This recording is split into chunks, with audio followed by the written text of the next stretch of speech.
With a 20-year reputation for clean business, Matt Glynn at Code Property Group is the first choice for real estate on the Sunshine Coast and surrounding areas. I've known Matt for a very long time from a personal level and professional level, and he is an excellent real estate agent. He's professional, he holds a high level of integrity, he presents incredibly well, and has a huge amount of knowledge when it comes to the real estate industry. So if you are in the market to buy, sell, or simply get a valuation and find out more about your current property, then give Matt a call on 0404 315 066 or matt.glynn, GLYNN at codepg.com. You won't be disappointed.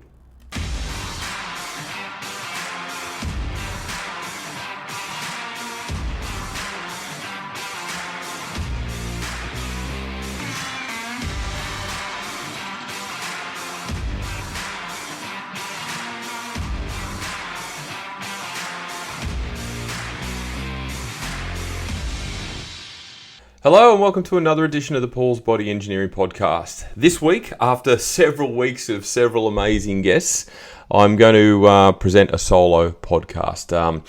The guests I've had have been outstanding. They've given up their time. They've talked with great intellect, great education, great knowledge. They provided so much. And this week, I did have another guest lined up, but unfortunately they were unable to make it this time around and we have to reschedule. But I had plenty of solo topics to discuss and talk about in regards to health and fitness and wellness and everything that I coach about. So this week is no different, and it's going to provide a lot of insight for a lot of people. And I recently did a post about this, and it is a very telling factor that a lot of people can relate to this, particularly those that are potentially struggling. And this is primarily focused around weight loss, which is a vast majority of the population. I did a seminar the other night based on nutrition, and I asked the crowd at the start, who's here sort of in terms of knowledge around weight loss, and the vast majority of people put their hand up. So it is a common denominator when it comes to general population, at whatever stage you're at in life. The objective for most people is to lose some form of weight, obviously primarily fat. But there's plenty of obstacles to overcome. So today's topic or podcast is about lies you tell yourself that keep you from losing weight. And there's often a case that we come up with excuses. We justify reasons not to do something. We're constantly tripping over ourselves in order to achieve that goal, and it becomes somewhat of a never-ending task that we can't actually get there. So I'm going to go through a list of them and just identify, and I'm sure plenty of people who listen to this can resonate with the topics or with one of, maybe more. And I'd be more than happy to talk to you further about it if it is something that you need more clarification on. Because at the end of the day, I want to break this down, but sometimes you need a personal one-on-one to sort of establish where you are in life and a customized approach to improve what you're currently doing. So the first one is drinking coffee is all you need for breakfast. Now, so many people I know, that's their breakfast. That's it. It's they wake up and their start to the day is basically a cup of coffee and they're out the door. Now, whether that's due to time, whether it's due to poor management, whether it's due to lack of knowledge, whether it's due to just habitual habits that have been ingrained in you for a lengthy period. That's all you've done and all you've known. It's not the ideal start, and there's a number of reasons why. Firstly, when you wake up, you're generally dehydrated because you've slept for 6, 7, 8 hours. Okay, you haven't had water probably even earlier than that in the evening the night before. So for most people, you are dehydrated. So the first thing you should be doing is having water. And a reasonable amount of it. Putting coffee in your system while you think, okay, caffeine's going to give me a kick, you're aiding the dehydration because coffee can act as a diuretic, particularly if you're already without enough water and without enough hydration in your system. So that's the first sort of roadblock to that scenario. Secondly, coffee is coffee. It's not food. It's not giving you a substantial boost of energy for the day. Yeah, you might get a kick from the stimulant and that might kick you off for the day. And because you've been doing it for so long, it's probably ingrained that is how you feel after coffee. You need coffee to kickstart your day. But in point of fact, and I know there's the old adage that breakfast is the most important meal of the day, and we teach that to our kids, and it is because it fuels your body. You haven't eaten since dinner the night before, so you're relying on whatever's left that you haven't burnt off through the night, which is a lot which, is a completely different topic, but you do burn a lot of calories when you sleep. So you've got nothing in the tank. Your fuel tank is empty, and you're going to start the day with nothing more than some caffeine and maybe, a few calories based on milk and sugar or however you have your coffee. So the best approach, in my opinion, absolutely have a coffee. Like, coffee culture is massive here. There's no problem with that. I have a morning coffee, but I also have a massive glass of water first, and I also eat. Particularly if I know I'm going to the gym, and this is another factor. If you're going to go train, if you've got a high pressure morning, if you've got to run the kids around, and then you go to the gym, or you've got to go straight to work, whatever it is, food is fuel for your body. And I mean body as in your mind and your body. So in order for you to have success in the morning and get it off to the best start possible in terms of energy, but also in terms of clarity, thinking clearly, being efficient, not sort of yawning your way through the first couple of hours of the morning, food is really, really important. I can't undersell that enough. So if it's a habit that you've had for a long time, it may be something that you have to, unwire and allow yourself time to recreate a new habit. But I guarantee you will feel so much better by having more food in your system. There's no doubt about it. Now, the second one sort of relates to that in a little way, and that is skipping meals. Skipping meals is a diet hack. You think if you skip a meal, it's going to put you in a stronger position to lose weight. Well, no, it's not, because more often than not, unless you're tracking your food substantially and are aware of what that reduction in meal in terms of value is, your objective throughout the day is to maintain and manage your hunger, right? You don't want to necessarily be hungry for lengthy periods of time. So if you skip a meal and you're not tracking, you're generally going to make up those missing calories throughout the day because you'll get hungry. You'll have an appetite. You'll want to eat more. So the sheer volume of food that you eat throughout the rest of the day can increase just subconsciously because you're allowing yourself to manage your hunger. It's a very simple thing that a lot of people are unaware of. So skipping a meal, can be beneficial, and plenty of people take up a fasting approach, and that's fine. Science has shown that it doesn't act any more superior than a standardized dieting process. But if it's something that you like to do and it serves you well, then that's fine. There's no judgment from me. But by skipping a meal, it's not actually a diet hack. It doesn't provide you with a advantage when it comes to dropping body fat or dropping weight. More often than not, it just makes you hungrier. It can flatten you out in terms of energy.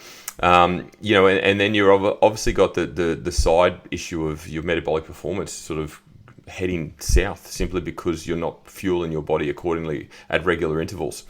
Okay, next one is, let me just scroll this back up because I'm looking at this here. The next one is being busy all the time is a badge of honor. So we're all busy. I'm busy, you're busy. We have kids, we have jobs. We hustle, grind. That's sort of the mantra that gets thrown around a lot, and it's somewhat given this badge of honor that you work really, really hard. It's almost an egotistical thing, but that's not always the case. I can speak from experience here where 2009, and I've spoken about this experience on a separate podcast episode. I burnt myself out. I burnt myself into the ground. 2019, sorry. I worked ridiculously long hours leading into the end of the year, where I was up at 3 most mornings. I was training people face to face. I had online, and then I was back in my gym in the afternoons till sort of 6, 7 o'clock at night. And I did that for a good, 3 to 4 months heading into the Christmas break. And then I was really excited because I took my wife away on a holiday to Port Douglas for Christmas. We flew up Christmas morning, landed there. By Christmas evening, I was in the hospital because my body had basically shut down. I had gone. And the body is smart, it knows when to hang on. And then when the moment you decide to relax, and people can probably relate to this where you get sick, you stop, you relax, you get sick. I didn't just get sick. I was horrendously sick to a point where I had to be hospitalised on a drip, and I was in a hospital for a week. So that holiday was completely ruined. So being busy doesn't necessarily mean you're successful. Being busy doesn't necessarily mean you're doing really well for yourself. You've just got to manage your time more efficiently, and you also have to prioritise downtime. You have to prioritise self-care time. You have to prioritise time with family. And what that looks like is completely up to you.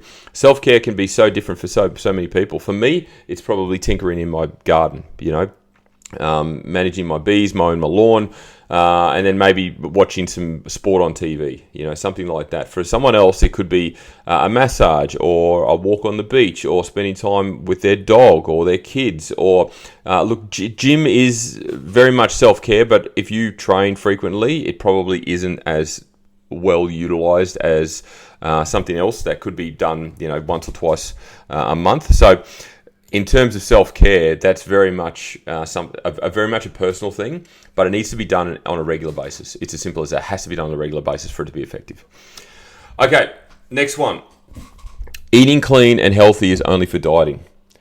I really don't like this. Like the word diet has got such a bad stigma to it, where as soon as you say you're following a diet or you're on a diet, people immediately think you're losing weight.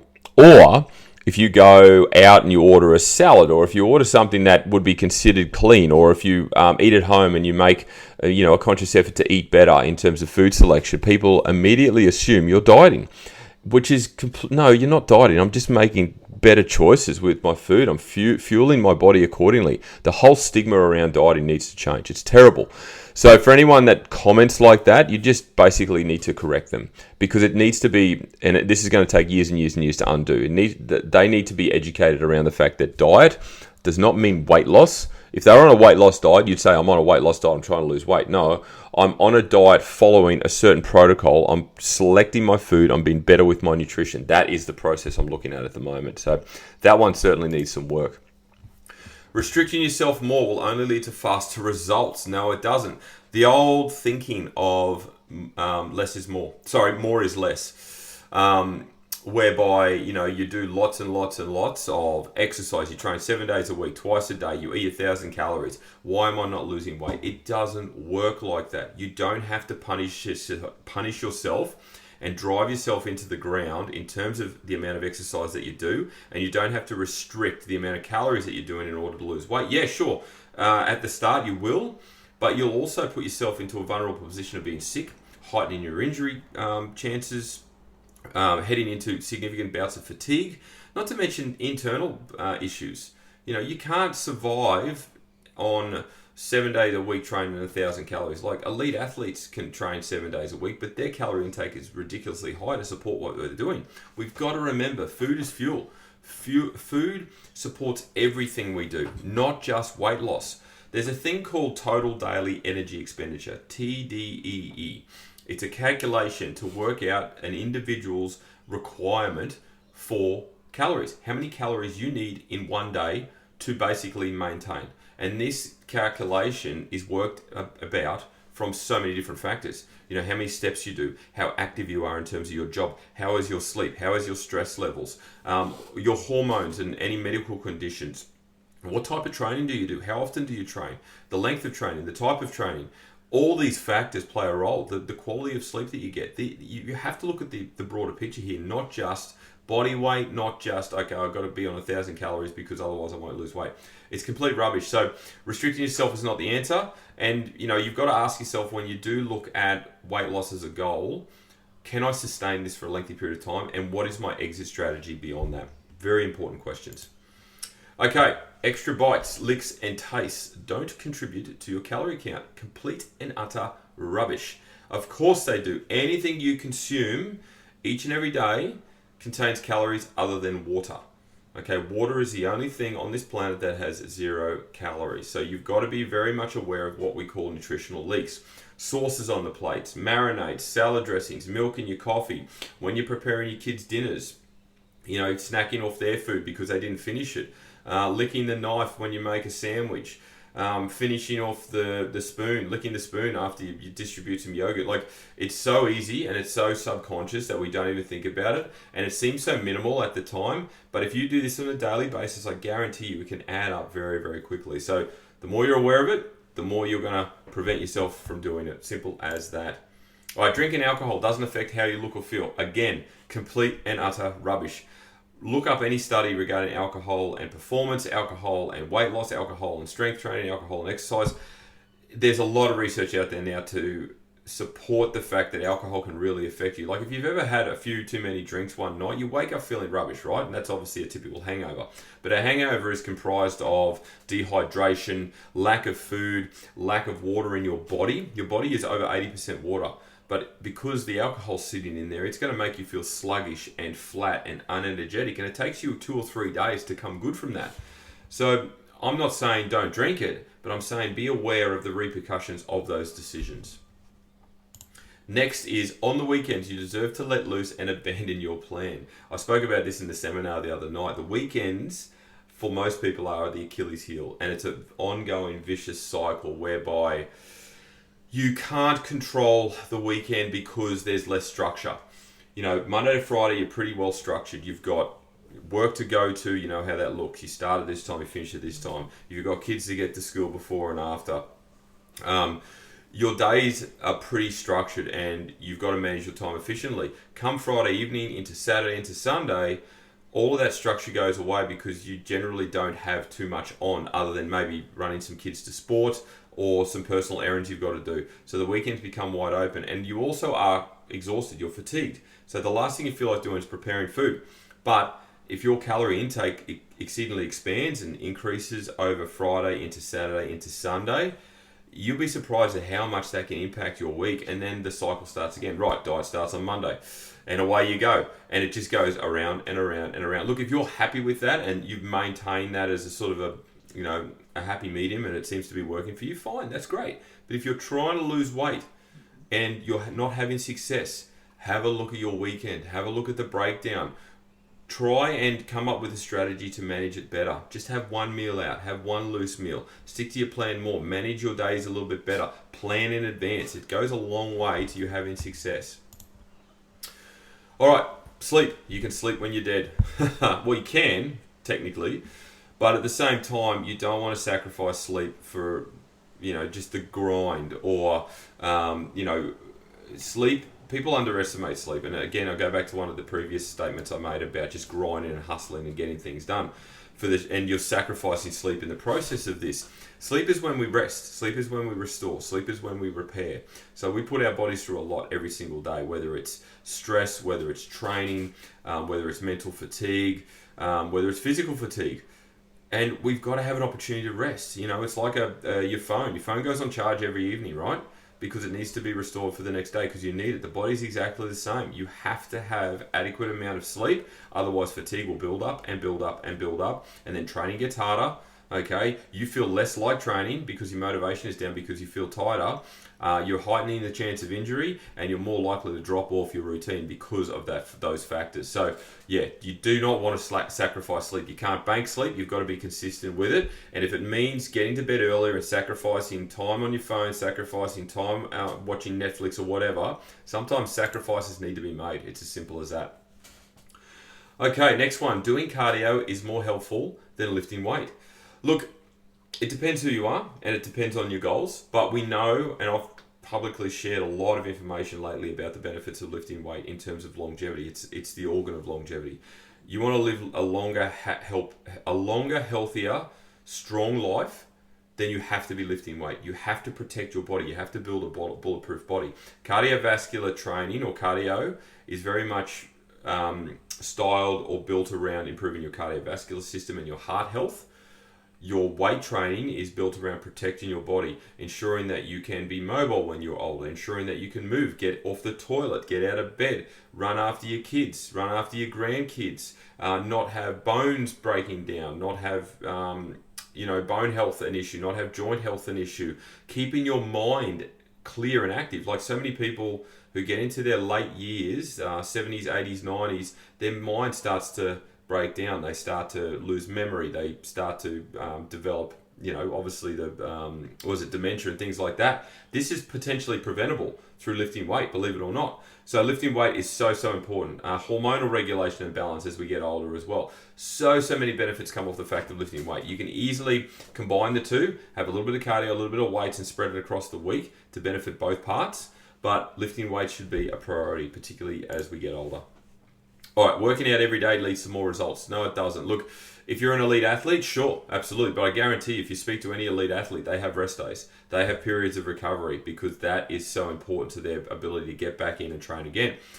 If you want to get results, you have to be prepared to have days off. You have to be prepared to take rest periods and rest days and look after your body. Otherwise, it will break down. You will heighten the chance of injury. You will feel fatigue. And then you get into the gym and everything feels heavy and hard. And it's because of that fact. So training every day is not the answer.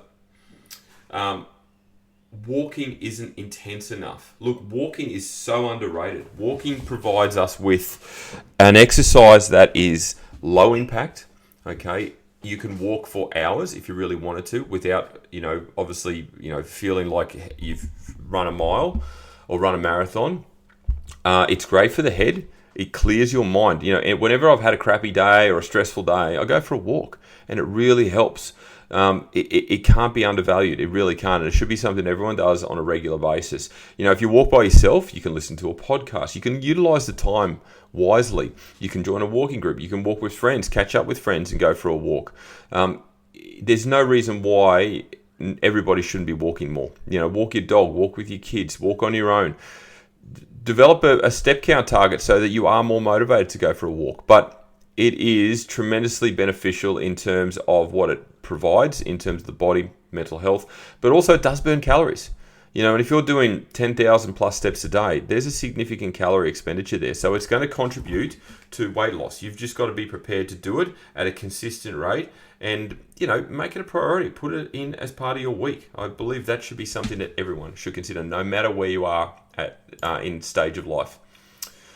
You have to be perfect all the time. No, you don't. And I talk to my clients about this a lot.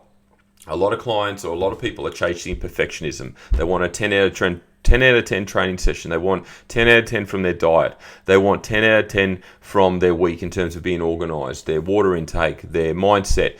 Look, being perfect doesn't exist. Life is too complicated. There's too many curly things going on.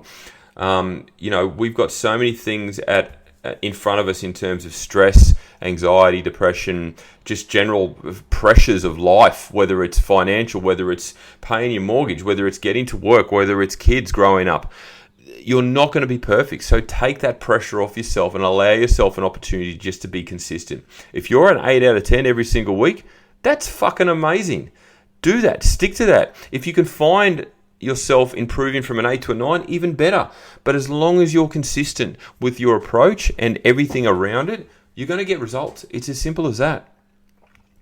All right, big one for me, the scales. The scales are the most meaningful way to assess progress. Complete and utter bullshit. Scales measure body mass, and I've said this so many times. They measure body mass. Your body mass is made up of fat mass, muscle mass, bones, skin, hair, nails, water, organs, arteries, veins. Your fat percentage is minimal. It's, for the average person, it's somewhere between 10 and 20% of your entire body mass. So the scale number does not represent your fat mass. So when you lose weight, you could be losing water, you could be losing muscle, you could be losing fat. You don't know because the scales can't tell you that. If you're going on a really restrictive, aggressive diet, you can lose muscle mass. And this is a real possibility.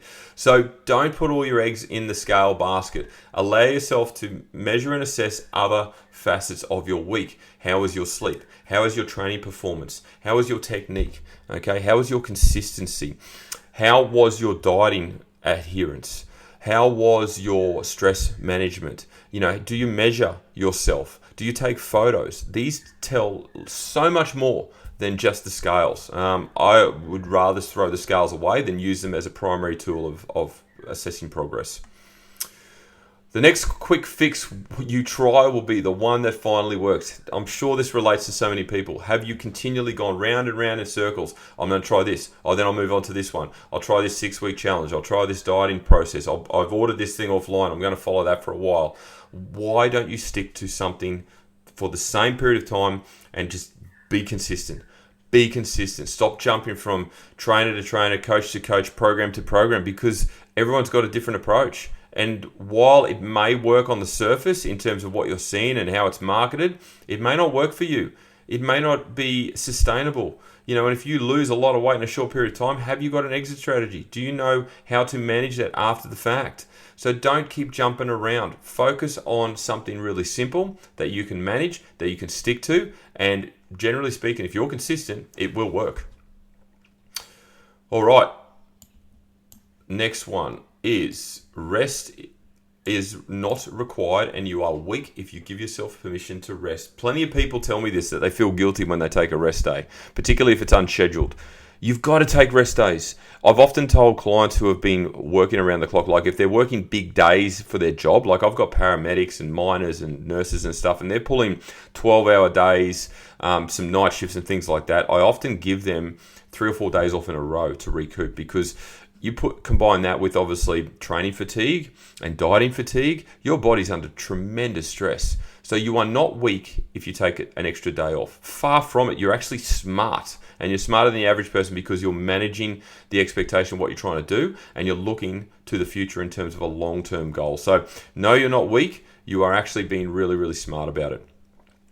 All right, other people have the power to influence your decisions. No, they don't. Talk to a professional. Make sure that professional is accredited. Make sure they're insured. Make sure they have runs on the board. They have experience. Don't talk to an influencer. Don't talk to a friend who saw something on Instagram or saw something on a current affair that may work for somebody else. Do your research. A lot of the responsibility and accountability falls on you as the individual to engage the right people or engage the right service for you. Don't just be influenced by something that you've seen in mass media.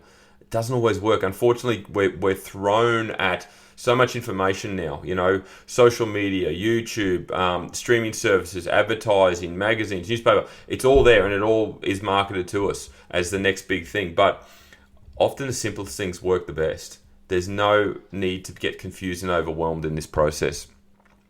All right, and finally, sacrifices don't need to be made. Well, yeah, they do. If you're trying to lose weight, you may have to give up the weekly glass of wine. You may have to give up the meal out. You may have to give up, I don't even know, the weekend away with the girls. That's a real booze up or something like that in the short term. And that's what I mean, in the short term. Short-term sacrifices lead to long-term success and sustainable success.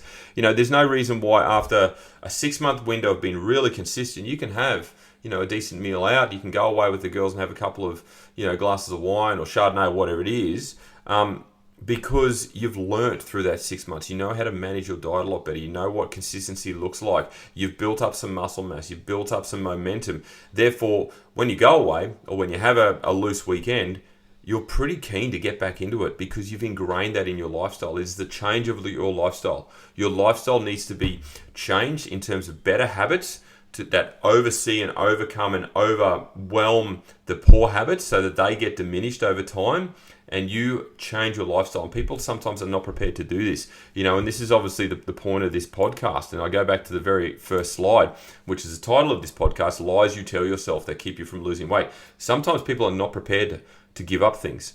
They're not prepared to make sacrifice. Well, sometimes you have to be. Look at what your history shows. Have you been going around in circles over and over and over again without success? Maybe that's because it's not working. So therefore, you need to sacrifice something in order to maybe have some success. Break it down, do an audit, have a look at your broader lifestyle and where are the changes that need to be made. And then you basically have to be honest with yourself. Talk to a coach, talk to a trainer, talk to someone who knows, and I'm sure they'll point you in the right direction. Whenever someone approaches me, I'm very honest. I'm very transparent. I'm not aggressive. I'm not, a teacher saying you have to do this way. This is the approach we probably need to take. This is from my experience. And more often than not, by doing it that way, you can start to see, whenever someone goes to an educated person who is an expert in their field, you generally listen, you generally invest. So why wouldn't you do that for yourself?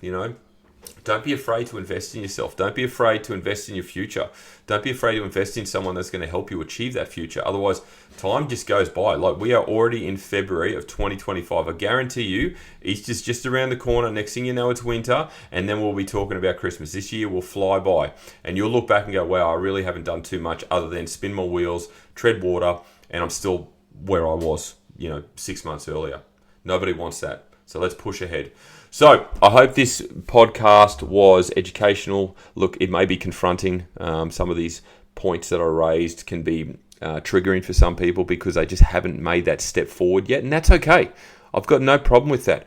If you've got an issue with it, please reach out. Let's have a chat. Maybe I can talk to you in regards to my position on these things and help you see a better way forward. You know, the way forward for each individual is very different. It needs to be customized. Okay, that's number one. You can't just buy something and follow a generic plan. It doesn't work like that. You may get initial results, but long term you will not.